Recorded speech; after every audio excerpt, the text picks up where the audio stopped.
Buenos días, buenas tardes o buenas noches. En cualquiera de las circunstancias en que usted se encuentre, nosotros le vamos a agradecer siempre que haya dedicado una parte de su atención a sintonizar este episodio de La Plaza. Ya saben ustedes que este es el podcast que grabamos aquí en el grupo Economía Digital. Lo graba un servidor, Juan García, y con la participación de las personas que hacen posible y que trabajan todos los días para que a ustedes les llegue la información y los análisis de economía, de finanzas, de empresas. Ellos son Ismael García Villarejo, ¿qué tal? Hola, buenas. Alejandro Ramírez, ¿cómo estamos, Alejandro? Hola, muy bien, Juan. Y Bernat García. Hola, ¿qué tal? Bernat? Hola. También está Covadonga La Cruz a los mandos del programa. También hay otras muchas personas que trabajan para que nuestras webs le traigan a ustedes historias, le traigan a ustedes información.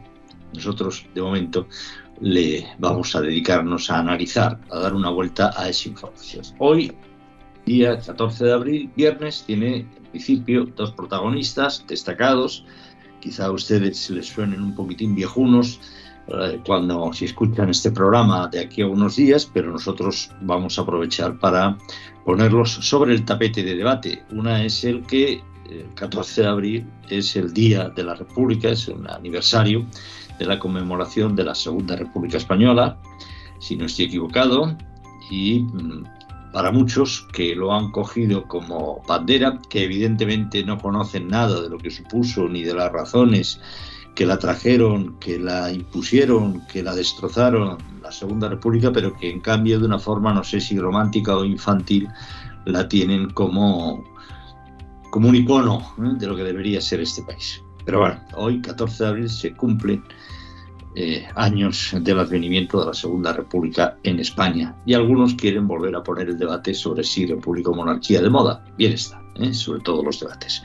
También hoy es el día en el que se ha aprobado, a iniciativa con el protagonismo de Esquerra Republicana y de Bildu, la nueva ley de la vivienda, una de las leyes estrellas de esta legislatura. Creo que Bernat ha hecho un vídeo que no deja de tener sentido. Lo que ocurre es que no solo para esta ley, sino para otras muchas, las leyes que proponen para España aquellos que no creen en España y que les gustaría que España fuera un objeto del pasado, ¿no? Pero son ellos los que han traído la ley de la vivienda y los que la han pactado para todos los españoles. Se supone que con acuerdo del PSOE, evidentemente.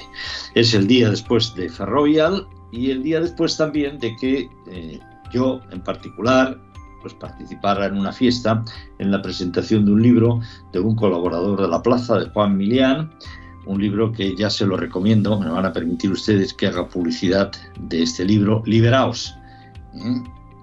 Algún espabilado, supongo que cercano a Podemos, ha dicho: vaya, qué escasa originalidad, es una copia del libro Indignaos de Hesse. Si usted lee algo más de la portada, si lee la primera línea de la reseña de atrás, ya lo dice, que este libro pretende ser una respuesta al Indignaos de Hesse. Pero bueno, en fin, quizás sea excesivo esfuerzo para algunos. Les daré algunas reseñas de lo que supuso la presentación de este libro y sobre todo de lo que puede significar este libro en el ensayo político actual en España. A mí no se me ocurre nada más, salvo, sé que el nuevo formato más breve de 30 minutos a alguno de ustedes no les ha gustado. Déjenme que experimentemos 1 o 2 días más, por favor. Solo les pido eso.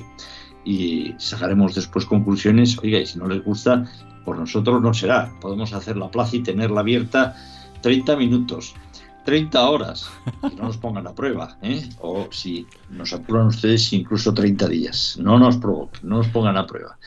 ¿Empezamos? ¿Os parece? ¿Sí? Bien, pues empezamos. Empezamos. ¿República o monarquía? Hoy, 14 de abril, se cumple, creo que, no sé cuántos años, ¿no? Me parece, del advenimiento de la Segunda República, de la proclamación de la Segunda República. Fue el 14 de abril de 1931. si no estoy equivocado, cuando tras el resultado de unas elecciones municipales favorable a los partidos y las instituciones que defendían la República, se proclamó en España la Segunda República. El devenir de esa Segunda República, cada uno pues lógicamente tendrá su análisis histórico, acabó como acabó. Pues acabó trayendo, de alguna forma, provocando o facilitando o sirviendo como excusa a militares golpistas para que tomaran el poder en España y derrocaran el orden que entonces estaba vigente.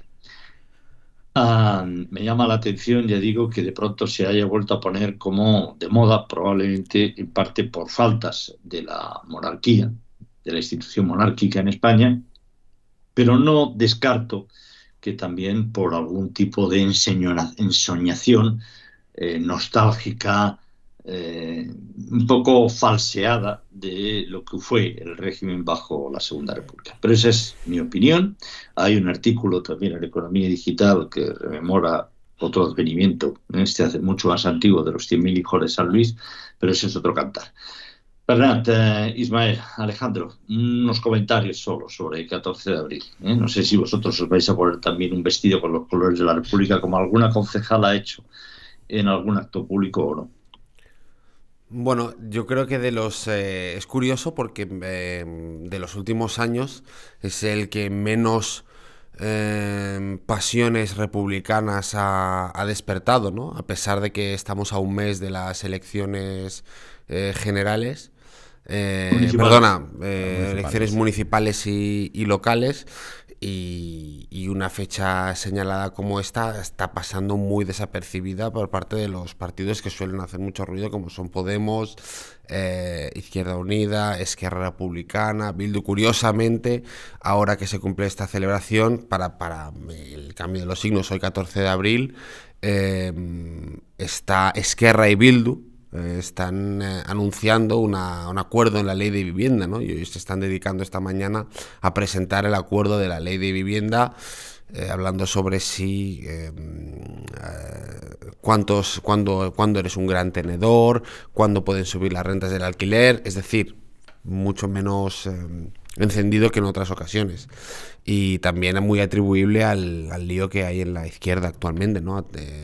Atribuyo yo que entre todos los cruces, hachazos que se están pegando unos y otros a nivel orgánico en diferentes candidaturas locales y municipales, les ha quedado poco tiempo para organizar una campaña ideológica sobre la jefatura del Estado, ¿no? Entonces creo que no sé, todavía es pronto para ver, porque los días son muy largos y las semanas también, pero pero parece que hay un cambio respecto a otros años. A ver, Alejandro. Bueno, uno tiene la sensación de que la reivindicación de la Segunda República se suscribe únicamente dentro de las redes sociales, ¿no? Yo ahí es específicamente donde veo esa exaltación cada año, ¿no? Después, en la calle, en los comentarios de la gente, por donde te mueves, pues la verdad es que creo que ha quedado un poquito ya atrás en la historia y no mueve a tanta gente como pensamos, ¿no? ¿Por qué, este tipo de perfil de personas en las redes sociales lo reivindican? Son los mismos que cada día sacan un hashtag contra la monarquía, contra el rey Felipe, contra el rey emérito, ¿no? Es una manera, pues, de incrementar esa oposición, ese rechazo al sistema monárquico. Pero bueno, reivindicar la Segunda República, que ya vimos cómo terminó con una tragedia que lógicamente todavía nos lamentamos de lo que pasó, la verdad no creo que sea el modelo a reivindicar ahora en estos momentos, y sobre todo por la misma gente que también rechaza la transición, rechaza los acuerdos que allí se firmaron, rechaza la concordia, rechaza cómo fuimos capaces de cerrar en ese momento las heridas que trajo la guerra civil, y es la misma gente que está en contra de lo que allí se hizo, ¿no? Por eso yo creo que no hay que tener muy en mente estas reivindicaciones, porque las motivaciones de los que están detrás, pues ya sabemos cuáles son, ¿no? Ismael. Cambio el debate. ¿Felipe VI o Pedro Sánchez? Y en cualquiera, y sea cual sea la respuesta, para mí la situación, me parece bien que haya debate, evidentemente, pero para mí el debate es otro. Es decir, sea el modelo que sea, pero con calidad institucional. Y esta semana hemos visto cómo la calidad institucional de España hacía aguas nuevamente por virtudes de Pedro Sánchez. Me estoy refiriendo al caso de Ferrovial, en el que hemos visto como todo un gobierno de una nación histórica e enmarcada en un contexto muy concreto, que es el de la Unión Europea, se comportaba como con los estándares más elevados de las repúblicas caribeñas. Entonces, monarquía o república, es que imaginaos a Pedro Sánchez de presidente de una república. Ya sé que el rey tiene los poderes muy limitados y que por lo tanto los poderes que ganaría Pedro Sánchez si fuera presidente de una hipotética república serían ya poquitos en relación a los que ya tiene.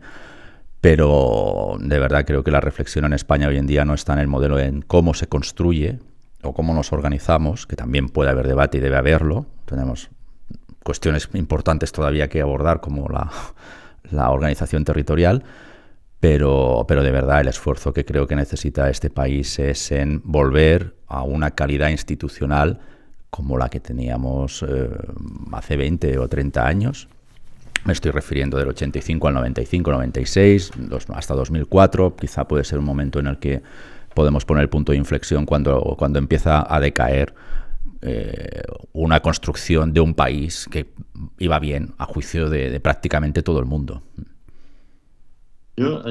Es una de las conversaciones era la cantidad de hijos de familias muy significadas con el franquismo, de hijos de esas familias que viven cómoda y confortablemente con su familia, como debe ser, que eso es bueno, que la gente viva cómoda y confortablemente con su familia, y que rechazan visceralmente lo que significó el franquismo, ¿no?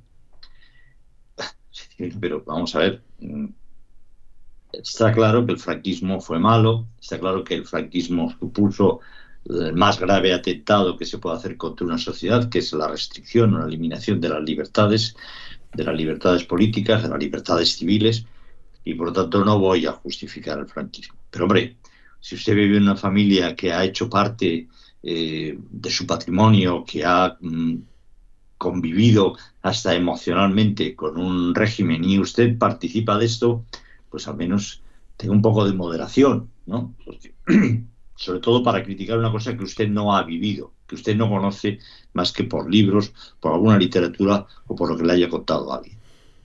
Es la misma un poco pirueta que pueden hacer algunas personas del Partido Comunista, que no critican en ningún momento la historia, los órganos de gobierno del Partido Comunista en España, pero que hablan del régimen de la transición. Mire usted, pero si usted fue protagonista del régimen de la transición, o al menos su partido, por lo tanto, como poco, coherentemente, usted debería señalar o ser muy autocrítico o exigir en su partido que se depuraran las responsabilidades, porque su partido, con Santiago Carrillo, fue protagonista e importante de ese régimen de la transición. Pues forma parte un poco de esta pirueta, ¿no? Es decir, bueno, vamos a mitificar, vamos a ensoñar una maravillosa Segunda República, porque pues la institución monárquica en España probablemente, como la mayoría de instituciones monárquicas, pues haya cometido errores, algunos de más gravedad que otros, ¿no? Una cosa es que situar esos errores, criticarlos, y otra cosa es ensoñar un régimen que apenas nació ya estaba envuelto en el sectarismo más profundo y que y en la lucha de bandas entre anarquistas, comunistas, gente del POUM, etc.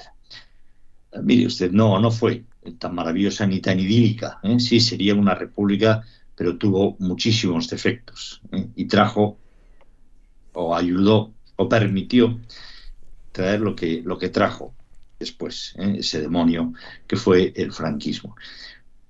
En cualquier caso, a mí me gustaría alertar precisamente hoy sobre esa falta que señalabas tú de concordia, cuando el sectarismo más profundo se inserta en una sociedad, cuando las fuerzas políticas entienden y tienen más incentivos que se debe de polarizar, que no se deben buscar el consenso, que es la principal diferencia entre lo que ocurrió en España, la salida de la dictadura, en el famoso régimen de la transición, en la que La gente estaba dispuesta a sacrificar continuamente posiciones propias y de principios en aras a consensos y a ser posible lo más amplio que se pudiera conseguir.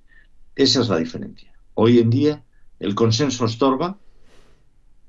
Recordemos cuántas veces el Partido Socialista ha dicho que con el Partido Popular ningún acuerdo, siendo los dos grandes partidos españoles, y en cambio nos regocijamos, o se regocijan algunos, en todo aquello que divide, que polariza la sociedad y que estigmatiza al contrario políticamente. Yo creo que esa es, al menos yo, la lección que más extraigo de esta efemérides, que coincido con vosotros, tampoco tiene más trascendencia. Seguramente tendrá mucha más trascendencia la ley de la vivienda, si no queréis añadir nada más a la parrafada que he dicho antes.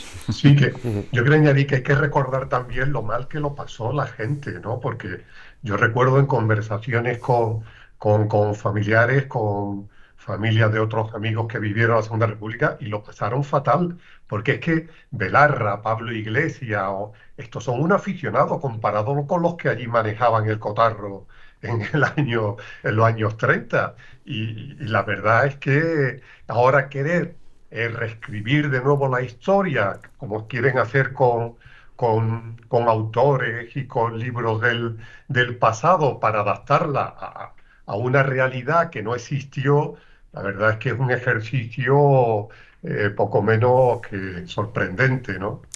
Pero también es verdad que esa es una realidad que no existió, pero esa historia se ha estado contando durante muchas décadas. Es decir, no es una cosa nueva de los últimos años que es que haya existido una idealización de la Segunda República versus el demonio, como mencionaba Juan, del franquismo, ¿no? Evidentemente el franquismo es una dictadura y debería estar desterrada, ¿no? Esas formas de gobierno de cualquier democracia, y en España la sufrimos.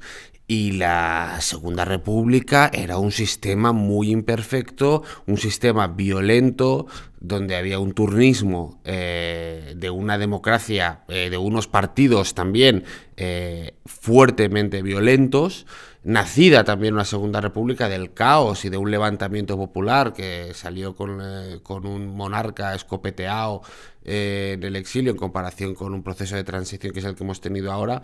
Pero esa situación... Oiga, yo no estoy diciendo que sea equiparable, sea como sea, estamos de acuerdo que en pleno siglo XX las sociedades con mayor o menos violencia tienen derecho a implantar sistemas democráticos imperfectos. En el caso de la Segunda República lo fue, y lo que vino posterior fue peor, que fue una dictadura. Eso creo que está clarinete. Pero la idealización de la Segunda República en España como utopía temporal que fue aniquilada por la derecha, parece, ¿no? Eso es una historia que se viene contando de las últimas décadas hacia aquí. Es decir, no creo que haya sido Podemos el que haya venido implantando esa idea en la cabeza, sino que precisamente también lo de Podemos y otras formaciones se entiende por un adoctrinamiento algo no sesgado, sino poco completo, ¿no?, de la historia de lo que fueron esos años 30. Venga, Ismael, si quieres añadir algo, pasamos a la ley de la vivienda. No, en el nuevo formato de 30 minutos, no sé yo qué decirte, si caer demasiado. Ya nos hemos acabado. Ya lo hemos acabado, ¿no? Sí. Pero venga, a la vivienda. Faltan 7 minutos, son para acabarlo. No, alguno más. A la ley de la vivienda. Finalmente, Esquerra Republicana y Bildu han pactado con el Partido Socialista una ley que limita, será el titular un poquitín más destacado, me parece, limita la subida de los alquileres al aumento del IPC, ¿no? Esto lo estaban buscando las zonas tensionadas. En la revista Inversión ya anticipamos hace un par de números que la cosa acabaría así, con topes de... Incluso si el IPC supera el 3%, tú te quedas en el 3%. Entonces, y bueno, esta ley está pasando mientras estamos hablando, habrá que leerla correctamente, habrá que leerla cuando la publiquen. en el BOE, pero en principio venía a recoger todos los experimentos que se han hecho de manera aislada en los últimos 24 meses, 2 años, pues por distintas administraciones gestionadas por los partidos que han aprobado la ley, y que los resultados en el mercado, pues creo que huelga a insistir en cómo han acabado, ¿no? Es decir, con menos oferta, con unas rentas mucho más caras y bueno, dificultando la accesibilidad a la vivienda en este sentido. Así que en los preámbulos que tenemos no señalan nada bueno. Y desde el aspecto político, hombre, yo admito ya que estoy perdido como decías tú, con las discusiones de la izquierda, ¿no? No sé ya al final qué papel ha tenido aquí Yolanda Díaz para que esto salga, qué costuras ya se acaban de romper, ¿no?, entre Podemos y Yolanda Díaz por una ley que Podemos quería que fuera mucho más radical, mucho más próxima a sus tesis, y que parece que nuevamente Yolanda Díaz ha ido con la leche desnatada a descafeinar el asunto. Pero bueno, me sorprende también la habilidad que han tenido en apenas 24 horas desde que el presidente del gobierno llamó a arrebato para que esta ley esté ya bendecida. Pero bueno. No, es como decimos, ¿no? O sea, la limitación de los alquileres, la reducción de los grandes tenedores, que es a los que se puede intervenir, o las que tienen unas condiciones, los grandes propietarios, de 10 a 5 viviendas. Evidentemente, cuando hablamos de grandes tenedores, se está pensando en los fondos, claro. Fondos, en quiénes son aquellos que tienen grandes negocios con múltiples propiedades capaces de tensionar el mercado de la vivienda, ¿no? Aquí cabe preguntarse si alguien que tiene 5 viviendas puede considerarse un gran tenedor. Me parece exagerado, me parece una limitación, vamos, fuera de mercado. Y luego la ley de vivienda, pues, bueno, es dura, es una intervención del mercado, y sobre todo no tiene en cuenta ninguna de las prácticas que se han puesto en marcha, ¿no? O sea, la ley de vivienda, tenemos recientemente la ley de alquileres de Cataluña, en Alemania también se ha puesto en marcha, y siempre ahí donde se han implantado, porque sí, estas limitaciones, estas intervenciones del mercado a brochazo gordo, que es como se hacen esto, pues han tenido consecuencias negativas. No ha ayudado al destensionamiento de los precios, sino que los ha endurecido, porque evidentemente el mercado no es tonto, y lo que hace es la gente, sobre todo, prevé lo que va a pasar con la vivienda, ¿no? Y si tengo una vivienda y el mercado inmobiliario tiene esa tendencia, pues cuando lo pongan a alquiler lo voy a subir el precio, porque yo me interesa cubrir unos ciertos ingresos, y si yo no voy a poder actualizar la renta a lo largo del tiempo, lo que voy a hacer es cubrirme las espaldas, claro, y subir los precios. Y te cubres los riesgos también ahí, Bernat. Claro. O sea, es que te estás, primero, la vivienda. Primero, el primer efecto es que... Al final lo va a pagar él. Claro. O sea, lo va a pagar el inquilino. El efecto inmediato que hemos visto, por ejemplo, en Cataluña, con la ley que mencionabas, sí, es que lo primero que pasa es que el producto cae. O sea, hay menos oferta disponible, porque hay gente que, literalmente, los propietarios de 3, 4 casas, que a poco que herede 2 personas en esa familia, ya tienes tu casa y 3 más, por tanto eso ya hay 2 más, o sea, 3 casas, ya te puedes encontrar, pues según cómo se deslicen, ya pueden acabar siendo, y tengas una casa en la playa, ya eres gran tenedor. Pero lo primero que es, yo no me meto en líos, por tanto no la pongo en alquiler, y ya veré qué hago con ella.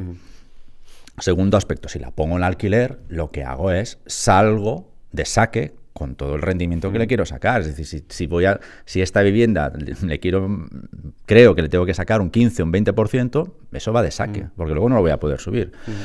Y evidentemente también te estás cubriendo el riesgo. Porque bueno, ahora tenemos esto, y dentro de un año, ¿qué tenemos? Entonces se ha visto claramente cuáles son las ofertas de las iniciativas impulsadas de manera aislada por Ada Colau y por otros, que no es la única, y por otros partidos que están en el abajo firmante de esta ley que se ha visto hoy, ¿no?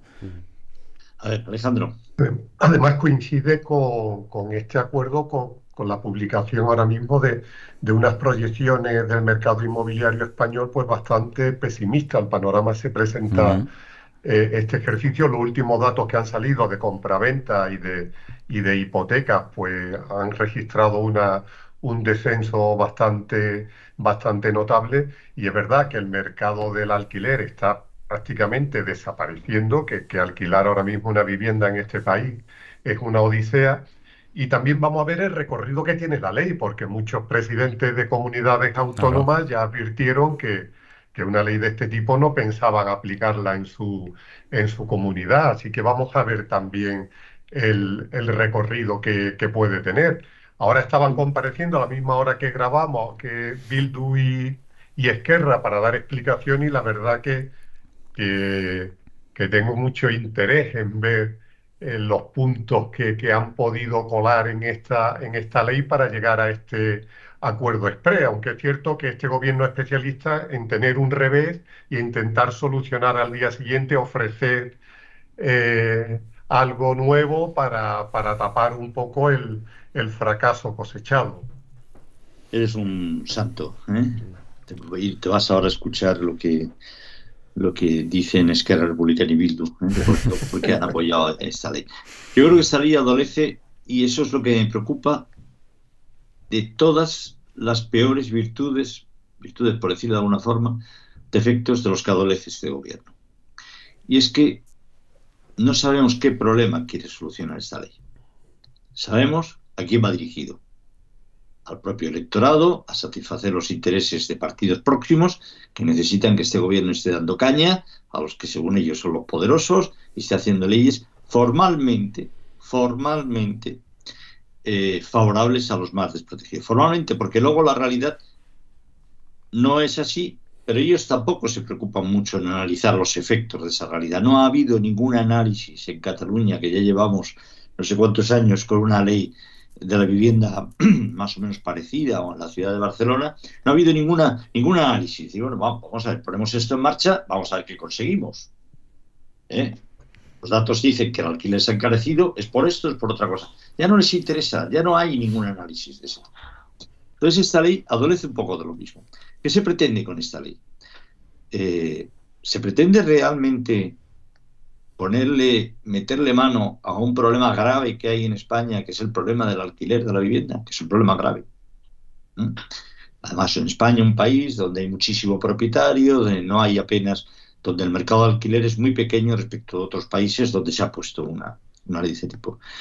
Bueno, pues si tú hubieras querido realmente, como gobierno, solucionar el problema del alquiler en España, habrías montado algún tipo de comisión, habrías llamado a la gente que detenta los principales, o que es un player importante, que es un protagonista en el mercado del alquiler, los grandes fondos, a gente experta, gente que hubiera trabajado otros años, gente de los partidos, y hubiera dicho, señores, a ver, ¿cómo solucionamos el tema del alquiler? Quiero que en España, donde el alquiler a lo mejor es el 25 o el 30, no lo sé, estoy ahora improvisando, 40% del mercado de la vivienda pase a ser del 50% en línea con otros países, y además no solamente eso, sino que podamos conseguir que los jóvenes accedan a ese mercado en mejores condiciones. Yo le llamo también a algún banco. ¿Qué hacemos? Venga, denme ideas, porque después la vamos a tener que aplicar entre todos. Claro.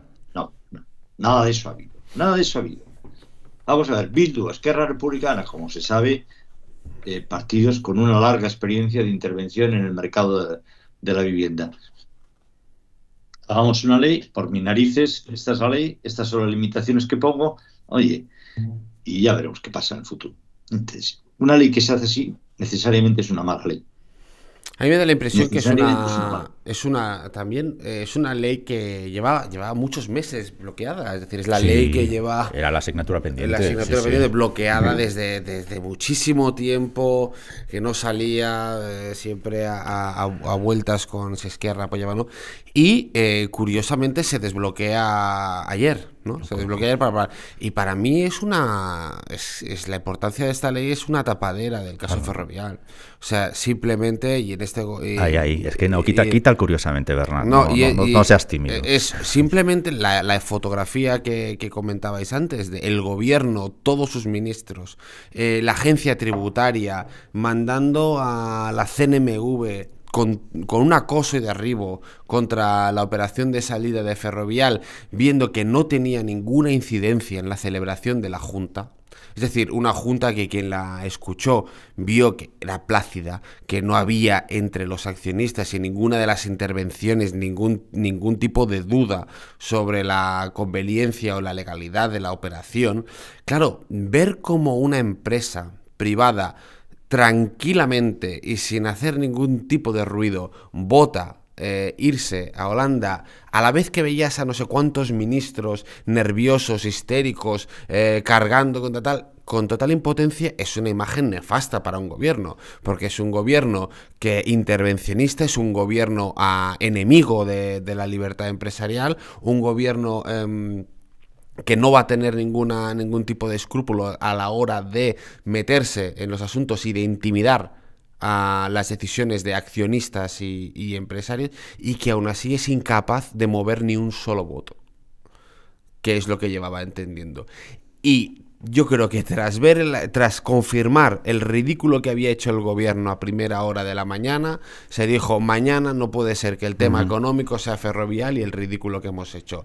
Y Sánchez se metió en la conversación, se metió en las negociaciones directamente y le dio la llave al señor Rufián: gestiónalo tú con los de Bildu, que os lleváis bien, y mañana y vamos a aprobar una cosa. Y en cuestión de horas se aprobó, se ha llegado a un acuerdo de ley para que hoy estemos hablando de los precios de los alquileres. Y esta decisión, que como decía Alejandro, no sabemos si va a tener o no un efecto real en las comunidades, porque depende también de la regulación autonómica, pero es el tema que nos va a llevar a hablar ahora, y que el único motivo de que estemos hablando hoy es que el gobierno no quería que estuviéramos hablando de otra cosa, que es básicamente lo que lleva haciendo durante muchos meses. Pues lógicamente vamos a hablar de Ferrovial. Y el siguiente paso es decir ya que esta ley es la mejor ley del mundo, que será la referencia en todas partes. Bueno, que Biden está... Claro, Alejandro, pero eso tienes que ir fuera, eso lo tienes que decir fuera de España, a ser posible. O sea, por ejemplo, te vas a Egipto y dices que la ley del sí es la mejor del mundo. O sea, pero es que yo creo que Sánchez tendría que comparecer hoy, pero para pedirle perdón a Rafael del Pino. Como poco. Porque después del ataque tan salvaje que hizo nada más hacerse ese anuncio, las calificaciones, cómo le criticó, las cosas que le dijo, que ya venía diciendo de antes, como si esto fuera algo personal de él, una decisión solo de Rafael del Pino, porque era un antipatriota, porque no quería su país, porque no era un empresario comprometido. Y lo de ayer, pues le ha dejado completamente en evidencia, porque se ha visto tanto antipatriota hay en Ferrovial, todos son antipatriotas, el 93%. Y la mayoría de inversores internacionales pues, han dejado a Sánchez completamente, porque se ha visto que era una decisión empresarial, una decisión en busca del mejor beneficio para los accionistas.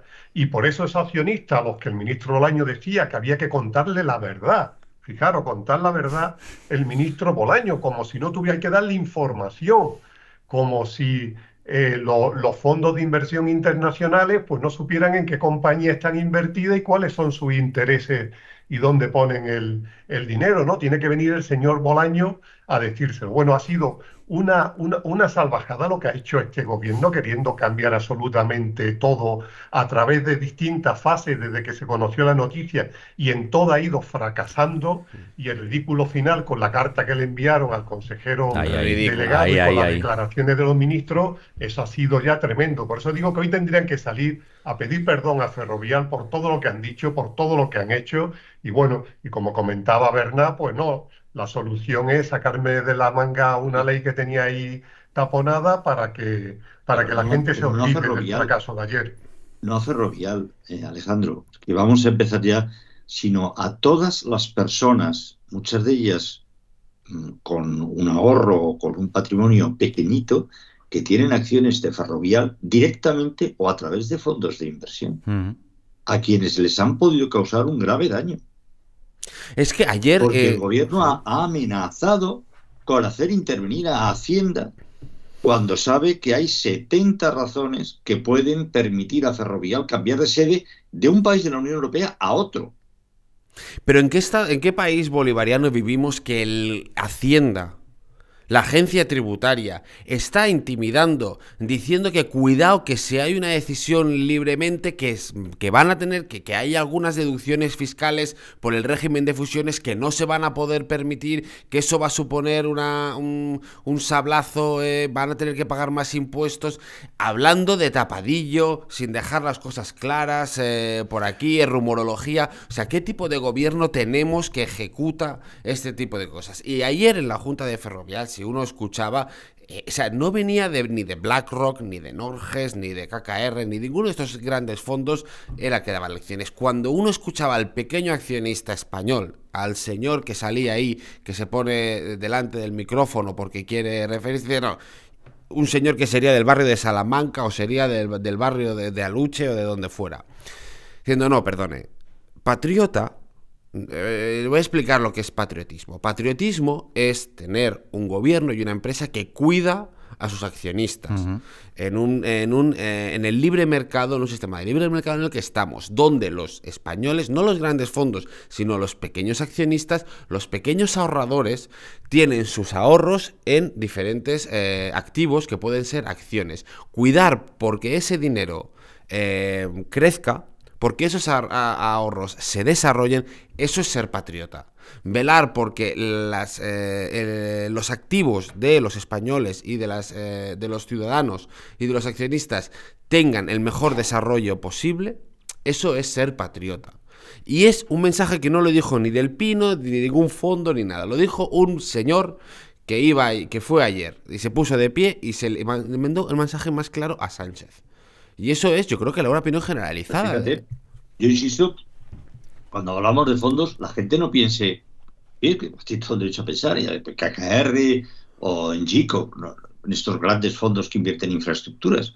Estoy seguro que hay muchos españoles que tienen un dinerete en fondos de inversión que no saben ni siquiera que probablemente ese fondo de inversión tenga acciones de Ferrovial o otras compañías. Y en acciones de bolsa. Confían en el banco, sí. A lo mejor, ya te digo, el fondo es más seguro. Fondo de renta fija que tengan bonos de Ferrovial. Es decir, no necesariamente, pero es que eso es el régimen que estamos, eso es la economía social de mercado, la economía de mercado que es la Constitución española, ¿no? Es que, en fin, alguna cosa más, Alejandro, pero muy rápidamente, ¿no? No, bueno, vamos a ver. Vamos a ver también. Bueno, sigue con el libro. No, luego, si tengo tiempo para hablar de mi libro. No, que digo, vamos a ver también cómo sigue la polémica que se ha abierto en Andalucía, en Doñana, con la aprobación del plan para regularizar los regadíos, ¿no? Que ahí también se va a abrir una batalla bastante interesante. Y ya hemos visto también cómo ha arrancado el gobierno, cómo ha arrancado la vicepresidenta Teresa Rivera llamando señorito arrogante andaluz al presidente de la Junta de Andalucía, que está en su esquina. Bueno, por eso digo que vamos a ver aquí también, de aquí a las municipales, va a ser otra de las piedras de toque.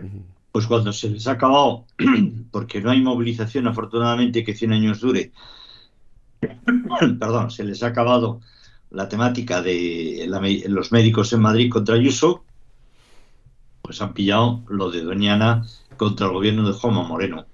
Y luego saldrá pues algo en Galicia contra el gobierno de Feijóo, porque en definitiva tú no das 17 millones de euros en subvenciones a los sindicatos, como se ha publicado, para nada. Y pues, sindicatos y otras organizaciones. Ayer había un artículo en Economía Digital de Masha Gabriel, me parece que es, no sé cómo se pronuncia, Masha Gabriel, es una mujer estupenda, una magnífica escritora, y me llamó la atención, porque pensaba en lo de los sindicatos. Según había un instituto, había un informe del Instituto de Análisis de la Sociedad Civil o algo parecido, de la Universidad Norteamericana, de la Johns Hopkins, en el que decía que las ONGs en todo el mundo constituían ya la quinta potencia mundial. Es decir, si fueran un país, las ONGs serían el quinto país más rico del mundo. Si las ONGs tuvieran el sentido inicial, es decir, una serie de personas, de individuos, se reúnen, deciden una parte de su dinero, ponerlo para un objetivo común que no redunde en beneficio propio, sino en beneficio de la sociedad, sea un proyecto contra el cambio climático, sea situación de desfavorecidos en los barrios, o que se han existido, siempre ha existido los rotarios, pues serían un ejemplo, ¿no? De ONG. Pero el problema es que en España, yo estoy casi seguro de que el 80% o el 85% del presupuesto de esa ONG son subvenciones gubernamentales. Me están dando tos y voy a tener que acelerar el cambio, el final. Pero en un Estado que crecientemente, cada vez es más clientelar, estas movilizaciones son fáciles y son perfectamente deducibles. Ese gobierno, y eso lo ha hecho muy bien, mejor que gobiernos anteriores, pero entre otras cosas porque ha aumentado muchísimo más los presupuestos que dedica a ONGs y organizaciones parecidas, pretende que en lugar de que cada uno de nosotros tenga nuestro dinerete y lo haga como crea conveniente, a través de la subida de impuestos, el dinero y haya que comer de la mano del gobierno para realizar algún tipo de actividad. Y eso también, desde mi punto de vista, es uno de los peligros que acecha a la democracia española. Pero es mi opinión. Poned el broche de oro, estimados amigos, compañeros y camaradas, a la tertulia de hoy, a la plaza de hoy. Cuéntanos algo de tu libro, ¿no? Bueno, del libro de Juan. Bueno, ya se me había olvidado, es verdad. Bueno, el libro va de esto. No es mío, perdón. Vamos a ver, que quede claro. Liberaos, de un señor muy listo que es Juan Milián, que lo pueden ustedes leer en la plaza. Anoche ya me dijo que hoy iba a fallar, pero que el sábado tenías el artículo, Bernat, de Juan Milián. Sí, me dijo. Y es un libro que habla, en la primera parte analiza sobre el fracaso de la política de indignación. En la presentación ayer hubo algunas dudas si realmente había fracasado, pero él analiza primero en qué ha consistido esa política de la indignación. Hay una frase que no es de este libro, sino que es de un libro anterior, que a mí siempre me ha encantado, cuando habla de los oportunistas y mercaderes de la ira y de la indignación. Los califica con ese título. La primera parte desarrolla por qué él cree que ha fracasado la política de la indignación, y la segunda parte es lo que él considera que es a desarrollar la solución, que es la asunción de la responsabilidad por parte de los individuos, de la sociedad y obviamente de las élites que gobiernan esa sociedad. Cuando sustituyamos las fantasías, cuando sustituyamos determinadas aventuras y sustituyamos esa cultura de que qué malos son y qué cabreado estoy, y empecemos a preguntarnos, bueno, ¿y qué tengo yo que hacer para cambiar eso? ¿Qué he hecho mal y qué tengo que hacer para cambiar esa situación? Dejamos de estar indignados y empezamos a ser responsables. Esta más o menos es la tesis que circula a lo largo de todo el libro, y el titular del libro, Liberaos, pues lógicamente es una réplica a un panfletillo. Este libro es más completo, son 160 y pico páginas, a un panfletillo de Hessel, que es un escritor que tuvo mucho éxito en España hace aproximadamente, pues cuando nació prácticamente el movimiento de los indignados de Podemos. Creo que se llamaba, no recuerdo ahora exactamente, Hessel sí que es el apellido. Escribió un libro que se llamaba Indignaos. Entonces este libro coge y pretende ser una contrarréplica unos cuantos años después, analizando lo que ha pasado a ese libro de Indignaos, y lo cambia por el de Liberaos. Ya he hablado, no de mi libro en absoluto, ya me gustaría escribir cosas tan interesantes como estas, sino de Juan Milián, a quien le entrevistaremos seguramente la semana que viene. Bernat, Ismael, Alejandro, ¿alguna cosita más? No. Me parece, espero la entrevista con Milián, porque yo hubiera sido de los que hubiera trasladado probablemente alguna duda en la presentación del libro de ayer, seguro. También podéis comprar el libro, Sí, pero pretendo hacerlo, Pero los libros todavía, yo hablo con los libros, pero todavía no contestan. Alejandro. Yo quería despedirme con la frase que dijo ayer nuestra ínclita Yolanda Díaz, que dijo que el hombre de izquierda son un peñazo.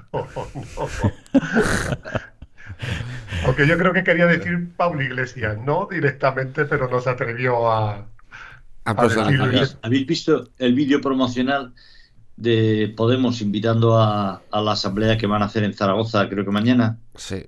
No. Es que se odian. Eso es una... Sí, no, pero es que es en la Segunda República. Esta mañana... es totalmente. Pero con un chalet en Galapagar. Eso es. Pero esta mañana en Cádiz han roto también los de Podemos. Pablo Iglesias ha roto la candidatura de izquierdas. Han dicho que ellos se presentan solos en Cádiz, que les da igual. Que en fin, que tal. Y entonces dice, es que es una gente que los de Podemos van a morir patando. Esa gente es Pablo Iglesias, es su gente. Llegaron aquí en 2015, 2014, no, 2015, tal. Han llegado, han tocado lo más alto y no van a ceder. Yo la única duda que tengo es si llegarán al nivel de odio que ya presenta el independentismo catalán, en el que los partidos se conforman por 3 personas que se odian entre ellos. Entonces yo no sé si van a llegar eso ya sería pulverizar récords. Va en camino. No quiero insistir en el posible error de equiparar, porque las situaciones son distintas. Afortunadamente ahora estamos en Europa, el mundo quiero pensar que ha evolucionado, la cultura de la gente también, la democracia está muchísimo más perfeccionada, por lo tanto no me lo tomen al pie de la letra. Pero la característica de la Segunda República era las fracciones de fuerzas políticas de la sociedad que se odiaban entre ellos todos. Y si eres anarquista, te ibas a por los sindicalistas del objetivo, porque eran los enemigos para ti del pueblo. Cuando tú tienes una verdad tan grande, cualquiera que hace sombra es un enemigo del pueblo. Y al revés también. Y ahora se odian. Yo no sé si habéis podido... Yo es que no he encontrado... No existe entre lo que propone Yolanda Díaz, hasta donde yo he visto, y lo que propone Podemos, ni una sola diferencia programática de verdad. Existen, por puro tacticismo, actitudes diferentes. En un momento determinado. Cuando sale lo de Ucrania, pues Yolanda Díaz hace una declaración, pero enseguida se calla, prefiere ponerse de perfil, sabe que no es su guerra, sabe que tal. Estos... no se ponen de perfil, dicen 2 o 3 barbaridades, pero siguen en el gobierno que apoya a Ucrania en la guerra, pero de verdad existe una concepción del papel que tiene que jugar España en el mundo diferente entre Yolanda Díaz y Pablo Iglesias. Ninguna. No existe ninguna diferencia política entre ellos. Ni siquiera sobre cómo hacer las primarias. Los debates sobre cómo hacer las primarias es ¿cómo hago las primarias yo para que los míos salgan beneficiados? Y el otro dice, no, yo te voy a decir cuáles son las primarias verdaderas para que sean los míos los que ganen en ese proceso. Pero como instrumento democrático unas primarias tienen sentido, no tienen sentido, ese debate no existe.